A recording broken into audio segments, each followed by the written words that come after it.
Sounds good. People keep on coming in the waiting room, but we'll let them in as they come. Welcome, everyone. Good afternoon, and thank you for joining us for the Center for Mental Health Services Research Seminar Series.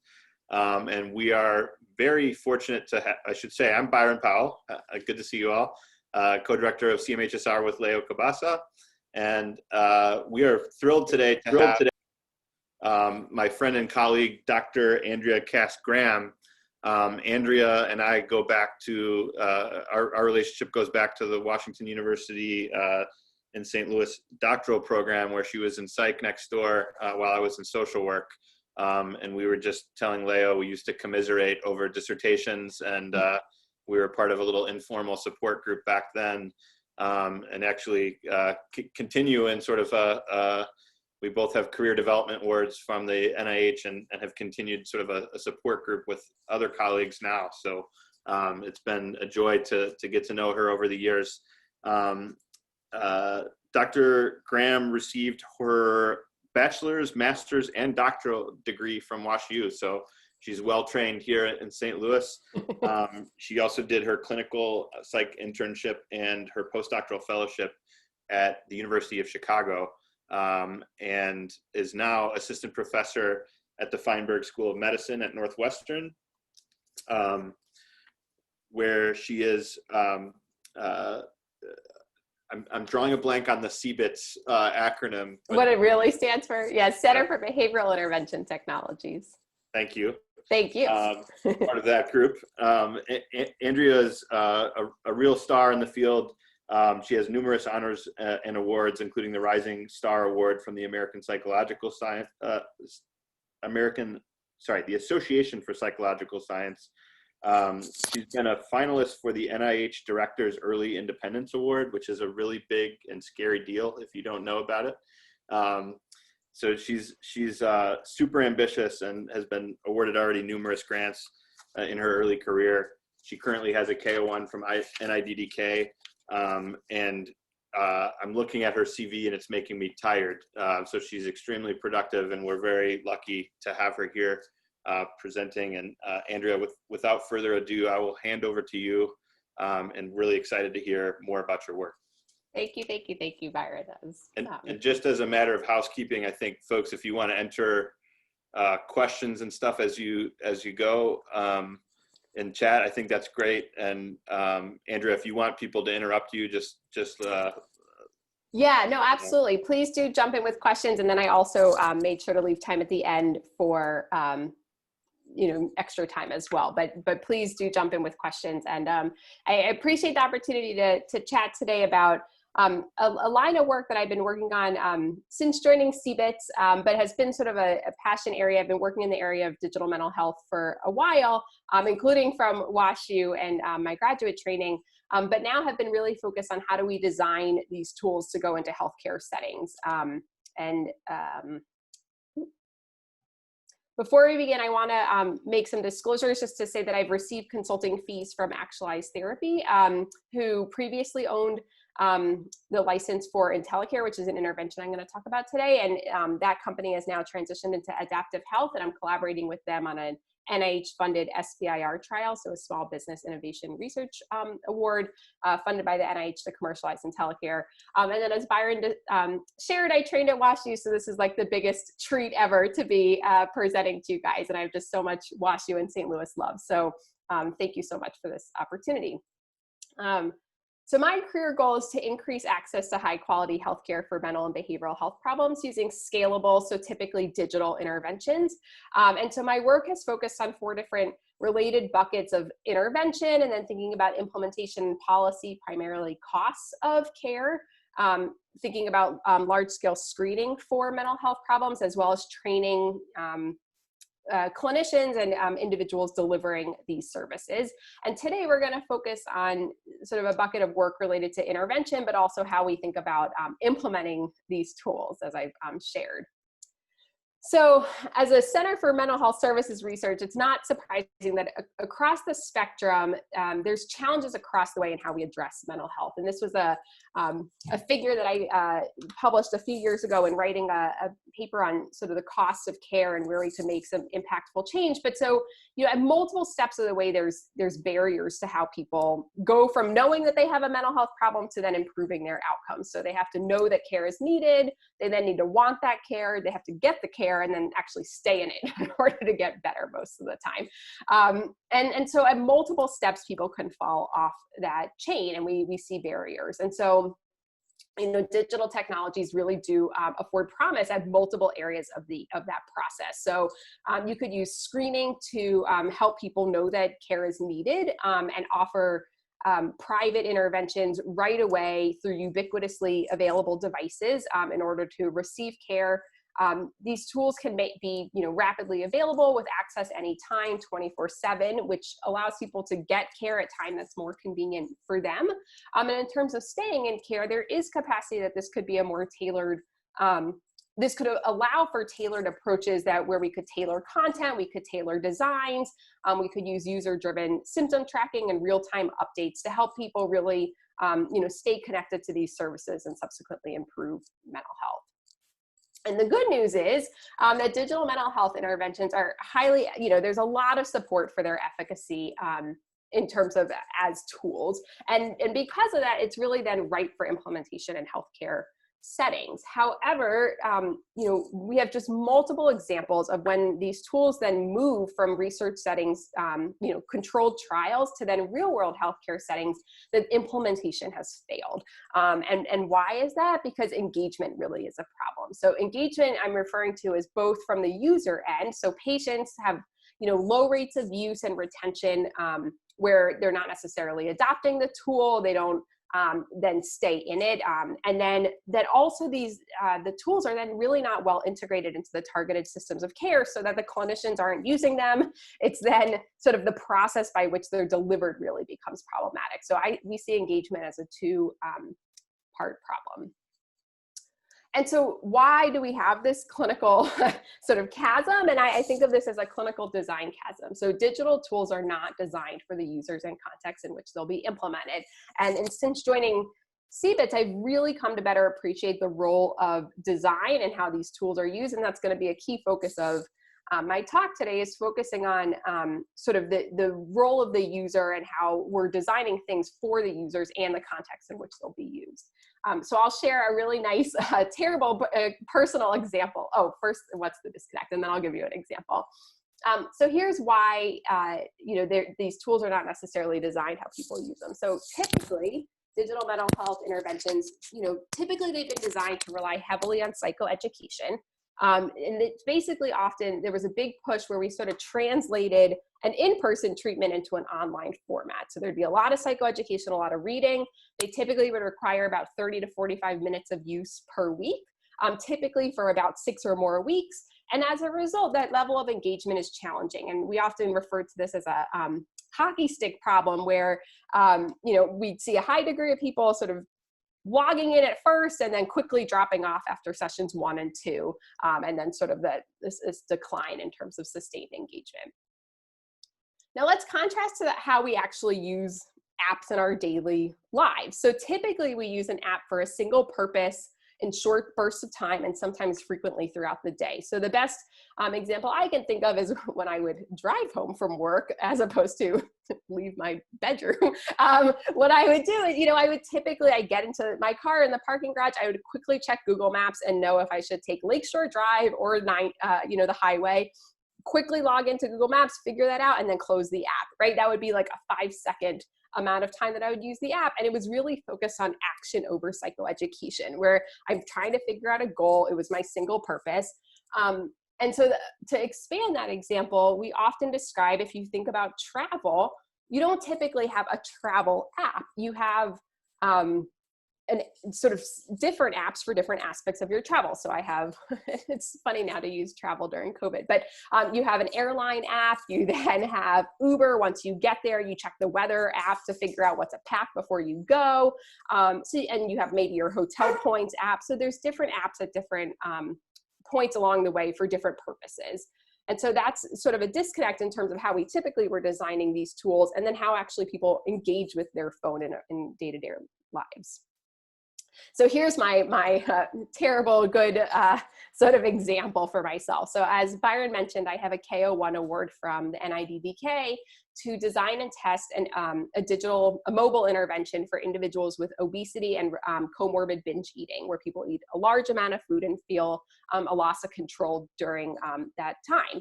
And so as a good NIH applicant, I put in my originally proposed intervention where I said, these are all the things that I'm going to tackle. I'm going to have behavioral weight loss. We're going to have all of these targets we're going to work on. You see I have 4 bullets per category. This is like, from a grants world, I think this is a very well laid out figure. I have all these tools that's going to go in my intervention, and then people will have all these extra things.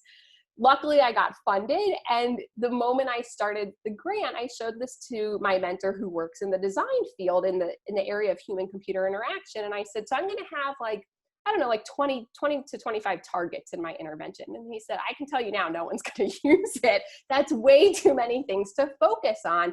It's not that it's wrong. It's just that it's a lot. People aren't going to use your app. And so I had to go back to the drawing board because, as I mentioned, digital tools are not designed for the users in context. So me, the clinician with my clinician hat, well trained at WashU, right? That's not how people then use their tools in their daily lives. And so that needing to rethink what the user's experience is going to be, which leads me to my next slide, which is really that the user experience matters. And so we recently put out a paper showing how do we think about actually an experimental therapeutics model for digital mental health, where we could think of actually engagement and the user experience as one of the mechanisms by which a well-designed intervention can lead to changes in clinical outcomes. And what this means is that if an intervention is useful, like does it help people achieve a goal in their day-to-day life? Like, so for example, Google Maps, right, helps me figure out how to get home. Does it add value? Is it useful to me? Is it usable? Is it easy for me to know how to, the moment I log in, is it clear to me what I need to do with that app? And then is it satisfying? Is it an enjoyable user experience to me? That those subjective, what we would call, quote, subjective targets, if a person finds those things positive about an intervention, it would be more likely to lead to changing symptomatology, because even an intervention that's well sort of grounded in evidence-based theory, if it doesn't lead to a positive user experience, no one's going to use it, right? So it's going to fail in clinical impact if it's not designed for the user in mind. Questions about this model? So now I'd like to talk about IntelliCare. So IntelliCare is an intervention that was designed by my mentor, David Moore, through his group at CBITs. And it was really designed to address some of these, truly the design challenges of past digital mental health interventions that we were seeing in the field. So IntelliCare is actually a suite of mobile apps. So it uses a platform approach where individual apps are very simple, and they're designed to be used in very brief bursts. So truly 30 seconds to 2 minutes per use. And the benefit of IntelliCare is that these individual apps can be bundled by users to meet their needs. So, and I should mention it's designed for individuals with depression and anxiety. But so you could see on this right-hand side, Thought Challenger focuses on, a cognitive behavioral principle of cognitive restructuring, changing your thought patterns.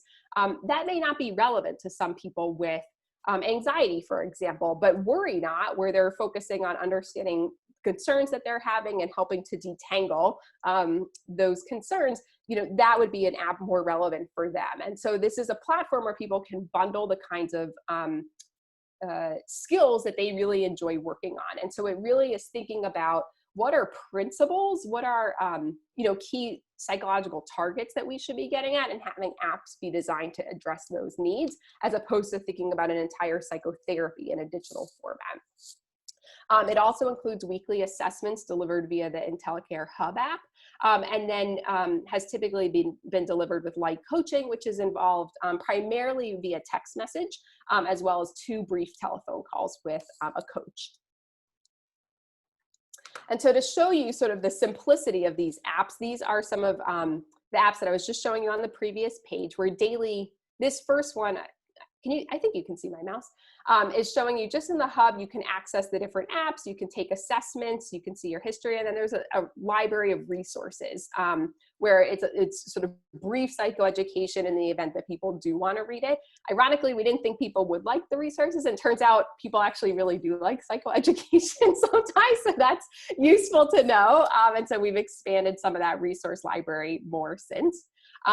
This middle one is Thought Challenger. So it's simply, you go in, you click new challenge, you identify what your unhelpful thought is, you figure out what the associated distortion is, and then help come up with a more rational response. That's very simple. It's focused on a simple skill, but it allows you to use that in the moment for that particular skill.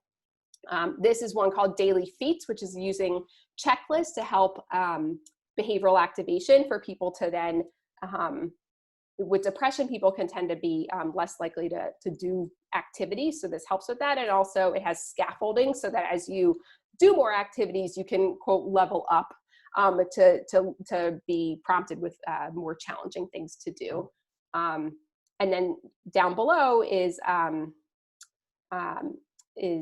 oh my goodness, it's called Day to Day, where it's a little bit more of like daily readings. And so, for example, like the other way to think about this is not just the psychological skills and targets that they're addressing through the principles, but also the format of delivery. So some of them have more active, some are more passive in terms of what the user is doing, which also then meets their needs in different ways.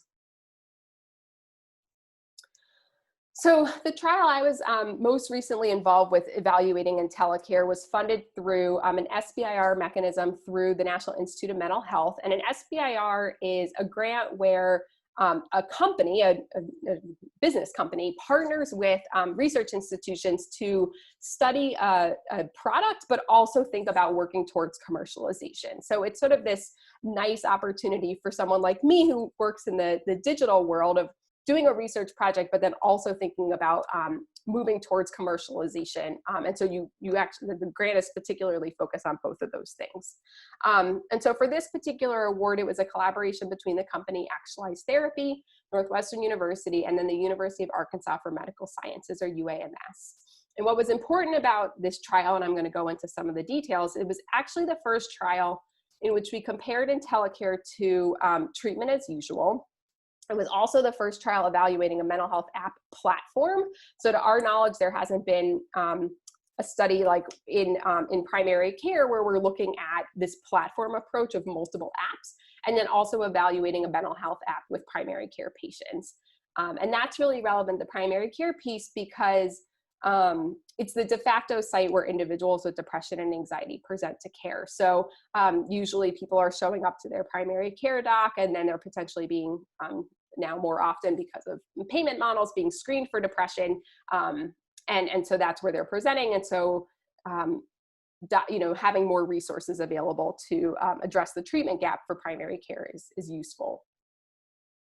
So this was a trial that ended up enrolling 146 primary care patients at UAMS, and individuals were either referred by a provider or they responded to various outreach methods.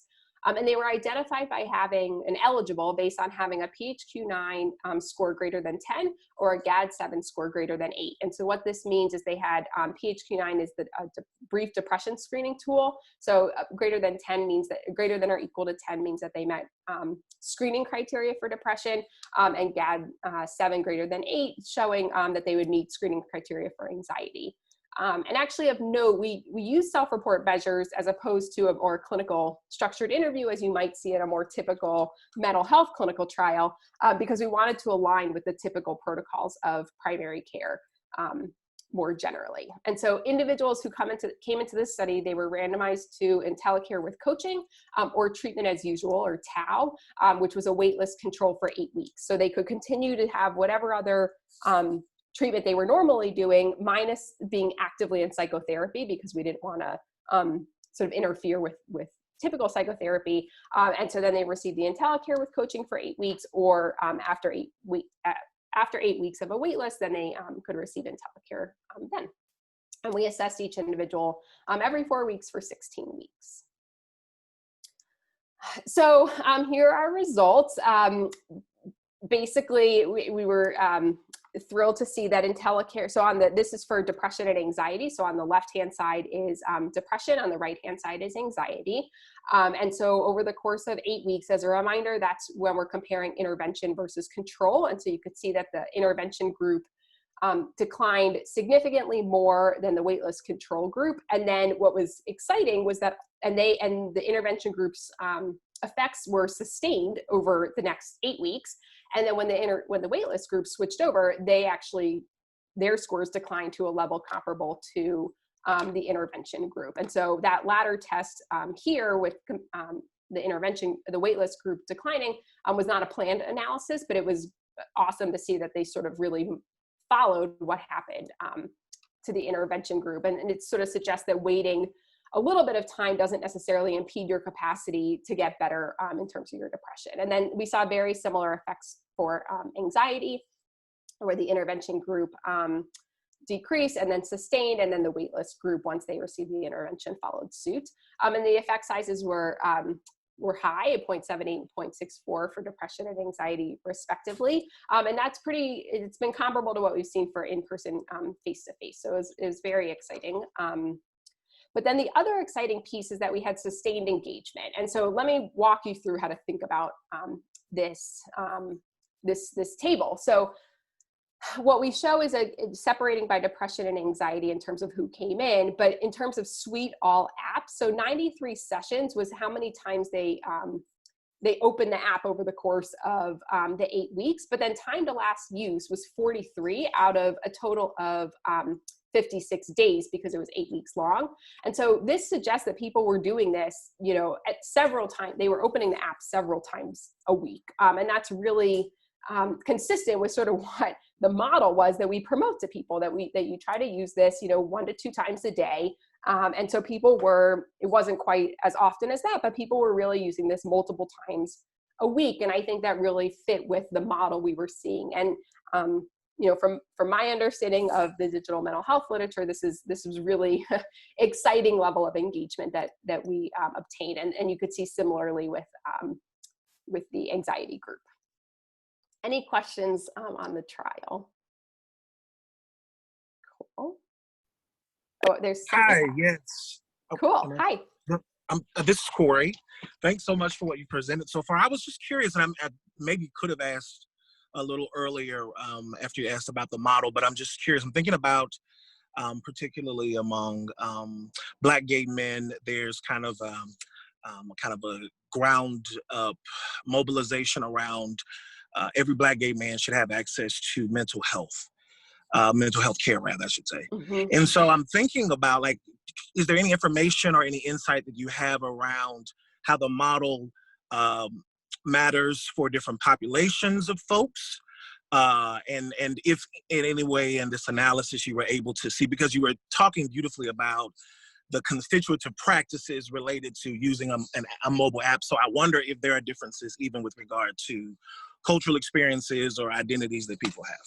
So fabulous question. I'm going to answer it in 2 parts, because I think you were actually asking 2 different questions. So admittedly, the second question I heard was, does this trial have data supporting, sort of how did the app work across different demographics? So we looked at, we controlled for age, sex, and race, and we did not, that the findings held controlling for those. So we did unadjusted analyses, and I'm pretty sure these were, if I recall correctly, these are the unadjusted, and then we did secondary analyses of our primary outcome, adjusting for those things, and the effects held. But going back, and it's not too hard to go back to this one, I think that the beauty of what I'm learning, and I realize I have not carefully gone into what is user-centered design and the whole idea of engaging with target users, is to your bigger point around what might work for a Black gay male would be different than potentially another group. And the goal is to actually make the user the center of the design process and help understand sort of what their needs are, what their goals would be, their preferences in designing an intervention, and the ways in which the way we deliver and design services. It may not be, a typical app. It may not be the way that we tend to typically conceptualize mental health services. And I think that's where a design lens can really help organize our thinking about that. And so the goal being these interventions that take a user-centered design approach, as opposed to just thinking about what is the expert, sort of quote unquote expert, how to, and user-centered design intervention, it can, if we think about where the user is coming from, we can create an intervention that would meet their needs and is useful to their lives, is satisfying to their experiences, and that will help lead to changes in clinical outcomes, because it's then grounding an evidence-based approach in the way that they would want that approach to be delivered to them. Does that make sense? Yes, that's great. Thank you so much. Cool, good. And if I could just interrupt, but feel free to park any of these if it makes sense. Sure. So Rebecca Lenacall was asking about the SBIR funding and whether that has payment structures and plans sort of built in. I guess how does the app get paid for in the long term, and how is that sort of planned for through a SBIR grant?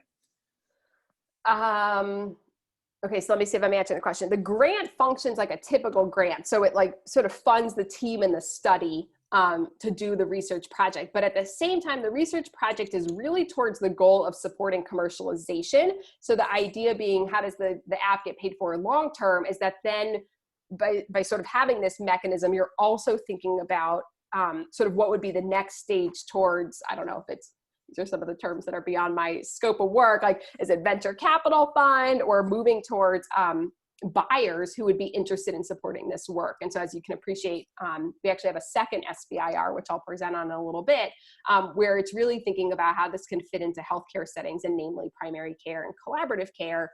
And so thinking about where, what are the insights that we need to, quote, prove from an evidence-based perspective that would support commercialization, so that, Rebecca, to your question, we can keep the lights on long term. And I'm not going to talk too much about the costs of digital health, but I certainly could, connect offline about that, because I think, there is a lot of costs associated. And actually, I'm going to show briefly a paper that Byron and I have coming out soon, where we have to think about sort of at the pre-implementation stage, and then the delivery of the intervention, but also ongoing maintenance and optimization over time. And so actually, to the question Corey was asking, one of the sort of beauties of technology is it's constantly changing, but from a payment structure, that's really hard. And so how do you continue to optimize and optimize for that user experience and for the context in which it's being implemented? Healthcare is changing all the time. How can we continue to optimize, and then thinking about the costs of doing that? It's a lot to think about, right? It's where I think this work is both super hard and super interesting. That was helpful, and I should just let you go on, but I can't help but ask this and then park it if it needs to be. But so like you mentioned that this is one of the first trials that compares to treatment as usual. I guess when we think about the evidence for apps in mental health in general, like are there some that are well regarded, well established, and sort of they stick around for a while, or are many of these sort of like they come and go, and it's hard to assess the evidence for them in any concrete way? And are there sort of repositories of evidence-based mental health apps in the same way that there are for evidence-based psychosocial treatments? Yeah, both. They come and go, and there's one of my closing slides of like what sort of where do we need to go as the future of digital mental health care is evidence standards across the board for how healthcare settings, or in general, clinicians, practitioners can decide which apps to adopt. We need better evidence standards, but a shout out to former CBITs member and colleague Stephen Schuler, who he created something called Cyber Guide, PSYBER Guide. Fun title, but to actually rate some of those aspects, Byron, that you're describing. But what we know is there's several papers showing, just the vast amount of apps in the App Store that lack evidence base. My former colleague always said, on her tombstone is going to be that the one study finding that she surveyed apps for bipolar in the App Store. One of them is telling individuals to drink some alcohol when they're having, and she was just like, great. So some of them are truly harmful, and sort of, anyway, so I think I'm getting off topic, but I hope that answers your question, that there's a high proliferation of things being created. And so one of the big, I think, things particularly for healthcare is how do we then create evidence standards frameworks to guide this work. That's awesome. Thank you. Cool. So let me tell you about some of the limitations. So this trial, really felt like a home run in terms of comparing it against a comparator and having both high efficacy but also sustained engagement as being just a really important, I think, outcome for the digital mental health space. And we want to acknowledge that this really was conducted where the research staff served as the coaches and I was the supervisor of that work. And it was delivered as a research trial. So even though we did some integration into the clinical workflow of primary care, it was not fully integrated. And so this really was still delivered as a research trial as opposed to more of a quality improvement pragmatic initiative. And, and that can impact a bit of, who came into the trial, et cetera. So that's where I'm transitioning now into really sharing a bit about clinical workflow integration. And I mentioned that there's two aspects of engagement that are important when we think about implementing in healthcare settings or in settings in general. So one is the patient side, the user, but also that the clinicians and the context in which they're implemented. So for clinicians to actually use digital interventions, meaning deliver it or act on the data that comes in from it, these interventions have to be embedded into the natural flow of patient care. But truly by actual design, digital delivery differs from in-person delivery. That's sort of the whole novelty of it. But it then means that digital interventions do not directly fit into the traditional workflows.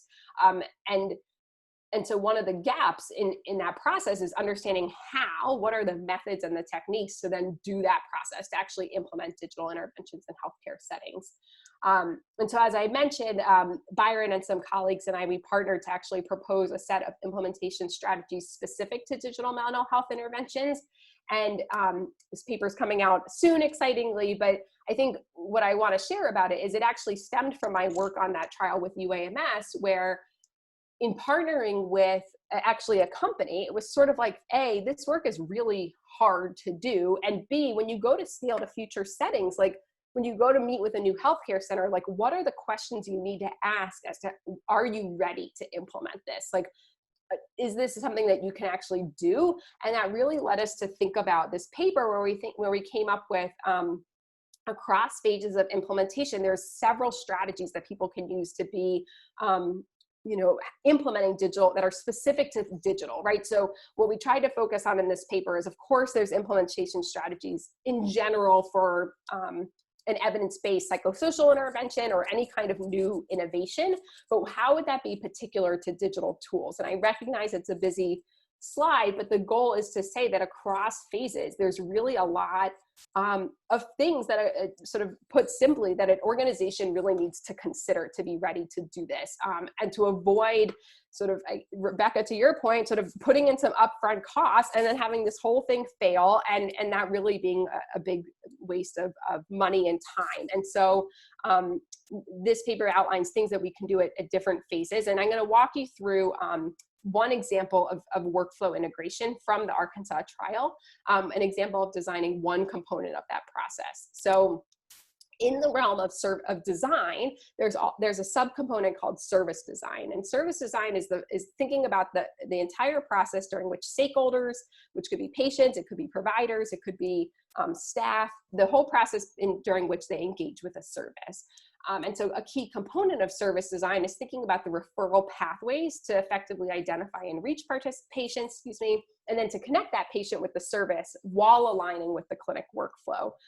So it might be great to have, buy a billion iPads for the clinic, but is that really, iPads is becoming more sustainable, but that may or may not be sustainable long-term. And so or giving everyone cell phones to do the intervention, like that may not be long-term sustainable. So how do we design a referral pathway to do this? And typically referral pathways for mental health in primary care have generally been poor. So for the Arkansas trial, and keep in mind this was, as I mentioned, a research trial, but what we did is we actually came up with multiple referral pathways. So we had several aspects that were direct to consumer, and I realize our faces are, so we had sort of digital ones, we had a research registry, we had print materials, we put things in clinics. We had provider pathways, so the provider could be alerted through the EHR. They could just recommend it directly to their patients. And then there was other things that we sort of called it the other, where it was a couple of people identified word of mouth or a self-referral. We gave several campus presentations, so it was like sort of this campus buzz about the project got people in the door. And our goal was to understand, which of these have high yield. And what's important to say is that this EHR alert was designed with a multidisciplinary team. So it was designed with folks at UAMS who were clinicians, as well as the health IT, so the informaticists, to understand like how this could fit into their workflow, but also into the typical EHR procedures. And so here's a picture actually of the workflow that we designed, and it's busy, so I won't walk you through too much, but basically the patient checks in, they get registered, they get roomed, and the staff member administers a PHQ-2, which is the first two items of the PHQ-9 to sort of as a checkpoint of depression. If the PHQ-2 is positive, then the clinic staff proceeds to administer the PHQ-9. This is very common. If that's positive, then there's a best practice alert would go off to say, you know, you might be appropriate for IntelliCare. And, you know, then they could place, the provider could place an order, and that would go to our research team, and then we would sort of have the study, and this was on the right side. So we mapped out this flow, and this is part of service design, is really walking through that flow. Okay, so what we found was that our direct-to-consumer, mainly email, was the most common yield, and importantly, the provider referral was basically terrible. So it was 4% of the people who came through, and I'm going to talk more about this. So, well, really quick, the penetration was essentially, we did an EHR poll, and there was about 1,000, a little over 1,000 patients who could be potentially eligible based on positive depression screens. And then overarchingly, we then enrolled, again, it was research projects, there was some eligibility criteria, but we then enrolled 146. So our penetration rate was 13%. But let me tell you about this EHR. So we spent a lot of time and money on our EHR-based practice alert, and it was ultimately only 16 patients were referred via the EHR, of whom 8 were eligible. And so what were the perceived limitations of that service? So essentially, despite really careful planning, we got a lot of feedback later that the timing of that alert was not optimized to their workflow. And so if we go back, you look at this picture, why the staff member was doing the PHQ, the alert comes up when the doctor, like when, right? So it's this timing issue. So it could be that it's like the moment the doctor comes into the room, they're seeing this alert, but they haven't even talked with the patient yet, or it's the staff member accidentally received it. Like it's sort of as a really, a timing issue where the alert was often overlooked. And it sort of speaks to one of the real challenges of aligning when multiple people's workflow are impacted. And then other provider feedback, we did qualitative interviews where some said it might be unnecessary for them to deliver IntelliCare. So they just sort of thought, you know, we have other behavioral health services available, or they actually felt like this was not my role to refer. If we have a behavioral health provider, that's who should do the patient referrals. So it, you know, it just sort of spoke to, I think what we really walked away with this is, you know, you can spend a lot of time carefully designing something and it still might not optimally work with a workflow. And what we sort of, if we had more time and frankly, resources for the trial, we would have spent more time optimizing and testing out if we changed that EHR alert, would it change practice patterns? And thankfully we hit our recruitment target, so we didn't really need to do that. But ultimately, sort of that would be in the grand scheme, the ultimate goal. And so it showed it was feasible to recruit primary care patients to a digital mental health service, but that we really need to think about the referral pathways, but not at the end, right? Not after the trial's done. So now what are we focusing on? So as I mentioned, we have a follow-up SBIR trial. The company name has changed, sort of part of the churn, Byron, you were asking about in the digital health world. What we're focusing on is implementing the suite of mental health apps for depression in a healthcare setting. And specifically, we're partnering with Rush University in Chicago to integrate IntelliCare into their collaborative care program. And this is just, it's a really exciting, I'm biased, I'm on the project, but it's really exciting because what we're doing is having the care managers deliver IntelliCare as part of their workflow. The IntelliCare intervention is truly being integrated into the electronic health record. So the idea of actually having a separate dashboard where people log in and they have to go into another portal, like forget it, no one's going to do the intervention, they're not going to deliver it. So we're truly integrating the entire intervention into their typical Epic EHR. And then we're also thinking about, in terms of integration, like how the data from IntelliCare can be used to inform clinical decision-making, not just by the care managers, but by other people in the behavioral health program, as well as internal medicine more broadly. And so specifically, as part of typical clinical workflow, patients with PHQ-9 above 10, so again, those people who meet elevated criteria for depression and who have a smartphone, are offered in telecare, and they'll receive coaching via their rush care managers. And so we're going to monitor for depression, anxiety, med management, whether they initiate psychotherapy. And these monitoring components are actually based on the preferences of the care managers, right? So we designed this workflow specifically based on what they particularly wanted. And our goal is treatment to target, and defined by the University of Washington's AIM models of 50% reduction in symptoms. And so I've been actively involved in designing this clinical workflow, and we're really nearing the final push to then launch as a pragmatic trial, getting patients through the program. We're excited. And so as I alluded to early on, this is sort of the last phase of the talk in terms of what are next steps for digital mental health care. And so potentially I've convinced you that there's a lot of light at the end of the tunnel, and also I think still a very long tunnel to get through. And so I'm going to talk through some of these different components. So there's reimbursement, the role of evidence standards, ethical issues like privacy, training, equity, and interoperability. And so I'm going to talk about each of these. So not surprisingly, COVID has transformed our lives. But one way that, as a small silver lining, that COVID has transformed healthcare is people might recognize that that we can now bill for telehealth. And that was a pretty unprecedentedly fast decision, where there was an interim rule in early April where CMS, the Center for Medicaid and Medicare, relaxed their guidelines, allowing for the use of innovative use of technology and capacity with broad flexibilities to provide services using remote communications technology. There's been subsequent movements as a result of this to advocate that these changes remain following sort of return to, I don't know how to phrase that, but like sort of post-COVID, that these changes really stay upheld.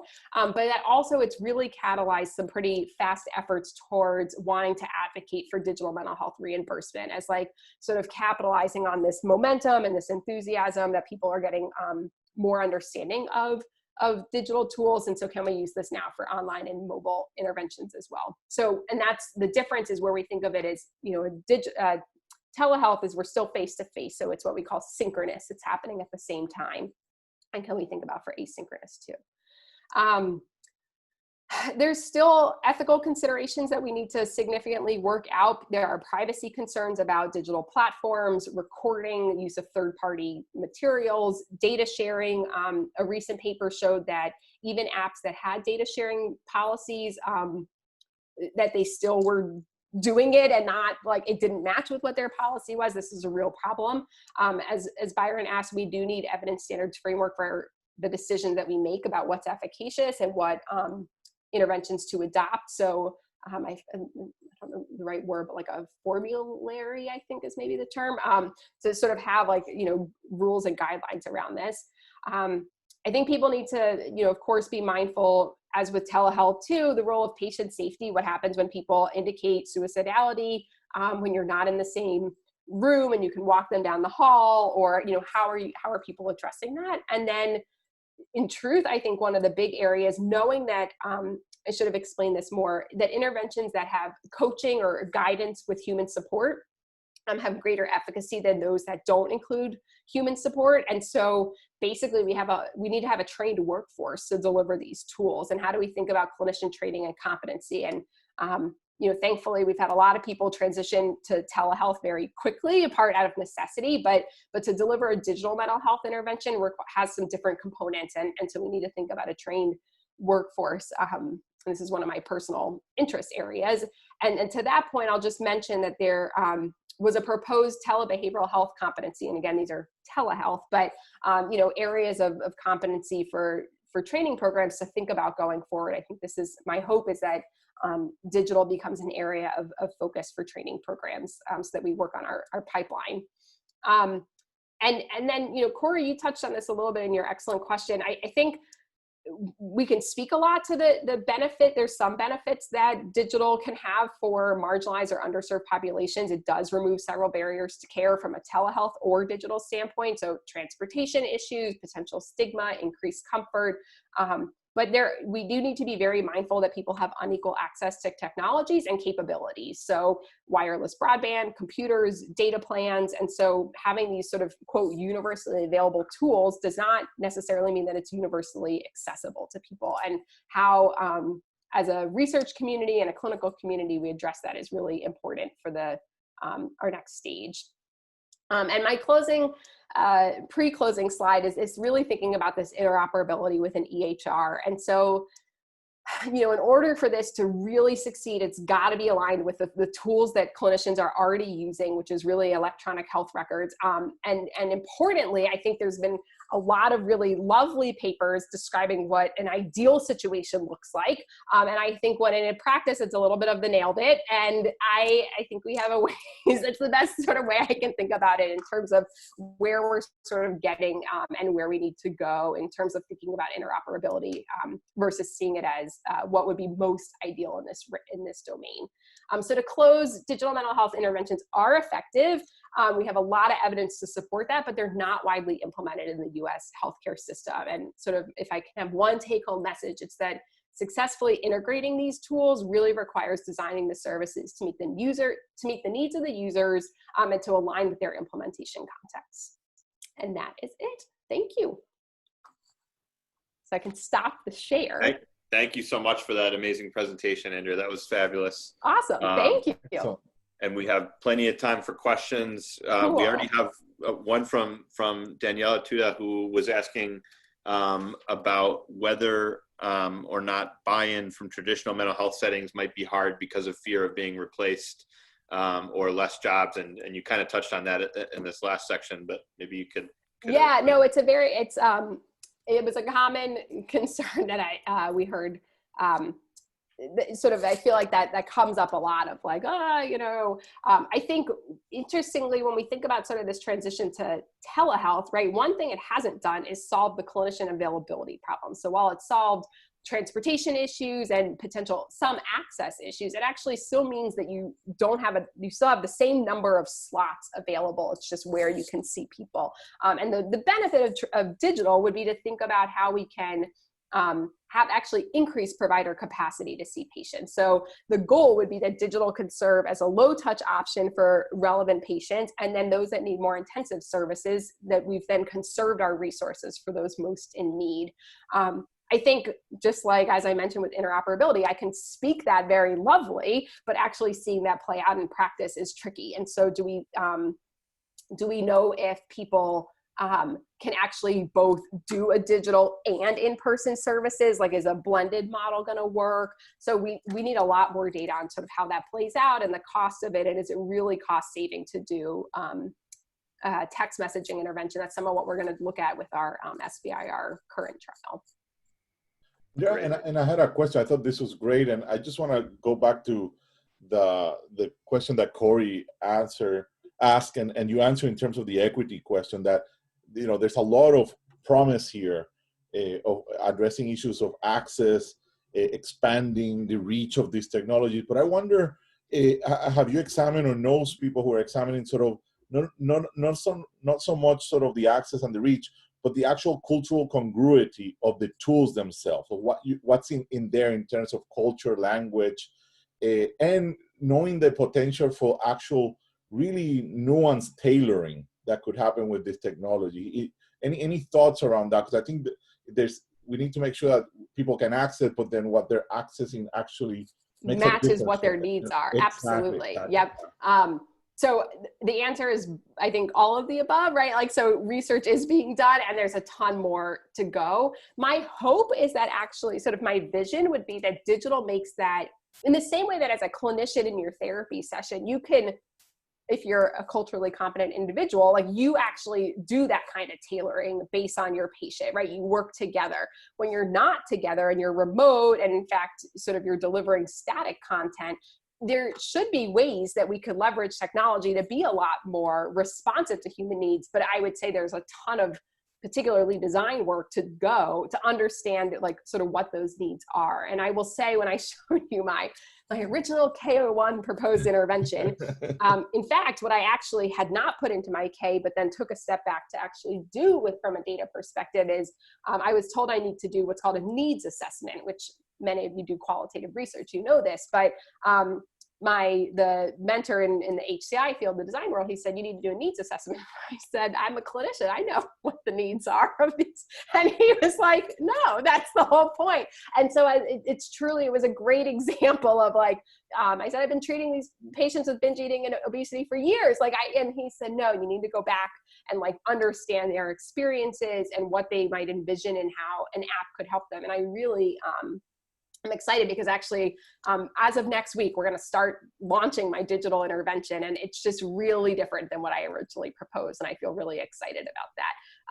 And like you're saying, there's just a lot more way to go in terms of cultural relevance for different groups, but thankfully people are starting to tackle that.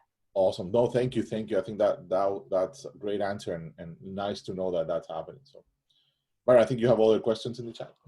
Yeah, so Elsa asks, did you confront challenges from institutional or from an institution or a medical center concerning integration within the EHR? I can't even start. And you told me I'm going to be recorded on YouTube. I can't even, but I will say actually the piece that's keeping me up at night is I'm really actually invested in wanting to write a paper on this and what that experience was like and sort of what we thought it would look like but to your point, what I can very much address is there's legal, there's IRB, there's IT, like there are multiple stakeholders at the table, and it is fascinating. And it's taken us a significantly longer amount of time to get launched based on, and then COVID hit, but sort of just figuring some of this out. It's really a tremendous question. And I would say as a lesson, it's really begging some extra time in a grant for, sort of how you'll make up for delays later. And Rebecca was just commenting, thanks for being so real about the KO1 grant versus KO1 reality, which for those also a nailed it picture, right? Yeah, right. But and I think KO1s are especially nice, or K awards are especially nice like that with respect to their flexibility, even if other grants are similarly flexible. I think Ks are particularly that way.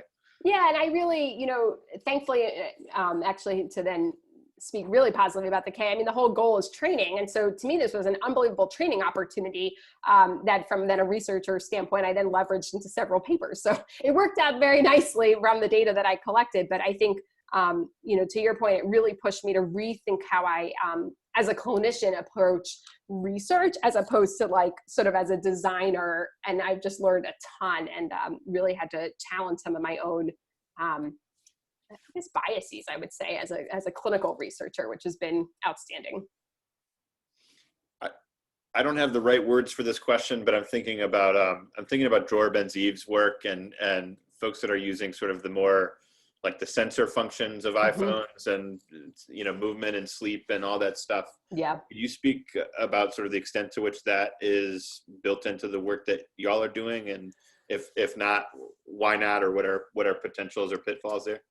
Yeah, no, I personally have not done sensing work, but David Moore has a whole program of research in that area, but it hasn't been integrated yet into I see the chat there, into this particular work. But I think where I see the role of sensing is to help alleviate the burden on the user for responding to the questions that we're asking them, right? And using the whole concept of having digital would be that we could actually, that people can use it in the moments when they need support, but actually that the intervention itself could be a support in the moments when they need it.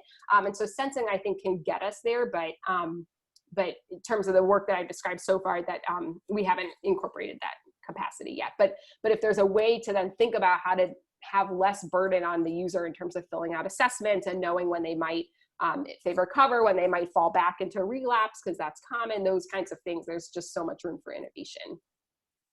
Yeah, the privacy big brother aspect of that is interesting too. So I thought of that when you were talking about the ethical aspects. Exactly. Too, of like the flip side, if I want to have you know how much I'm sleeping, that's my private info.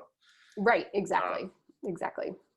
And, there's been work to say, like, what are you willing to show your doctor versus your friend versus like your family member or something, like the people, don't want to show the same things to the same people. So that's also useful from a sensing perspective. I could ask another question, but I want to shut up for a second if there are others that might have we have probably 2 or 3 minutes. So anyone have a burning question? Want to unmute yourselves? We have another one from Elsa. Do you see the FDA starting to regulate wellness or skill building apps? I wish I knew more about how to speak to that, but I don't. But it's a great question. I don't know what the role of FDA is. So yeah, I don't want to speak more to that, but it's such a good question in terms of, I know that as like I know it's come up and I don't know where it fits in. I also see some people in the chat put in the Cyber Guide website. Thank you for sharing that. And that's awesome. So thank you. Hannah's saying not all apps fall under FDA regulation, which is an issue. Interesting. And Andrea or anyone else, another question that is an ignorant question on my end. I'm curious if the silver lining that you mentioned with COVID and telehealth, is that affecting practice across state lines much, or is that all dictated by insurance coverage and other factors, and that's still problematic in some way? I don't know. I don't know, but I think that is a really big important component for thank you, Cole. Still problematic, but it's sort of, right, that raises the questions for digital too. Is sort of, what do we, like, to realize this, quote, true promise of what all of this technology can do, it shouldn't be limited to state lines. And sort of the way that, I think the whole concept is that the way the healthcare system is currently organized really doesn't match up with where digital can take us, but we also need to be safe and appropriate and like aligning to appropriate regulations. So I think that's, useful. Great. I think we're just about out of time. So if we could thank Andrea virtually by hand clapping or whatever you can do. Thank you. We really appreciate your time, and great to have a WashU trained person come back to the seminar. Wonderful to see you, and thank you all for joining. I think Leo put in the chat our next seminar on October 28th. So please join us for that. We'll send out more information when that time comes. And he's got the link here if you want to register. But thank you all. Any final words, Leo, or anyone else? No, thank you so much, Andrea. This was a wonderful presentation. Thank you for your time and effort on this. So I really appreciate that. Thank you. And please follow up. I realize that we're not in that like post hangout, lounge around. And so please email me, Andrea.Graham at Northwestern. If, any questions, I would be thrilled to connect further. So thank you so much for having me. excellent. Take care all. Thank you. Thank you. Bye. Take care. Bye, everyone.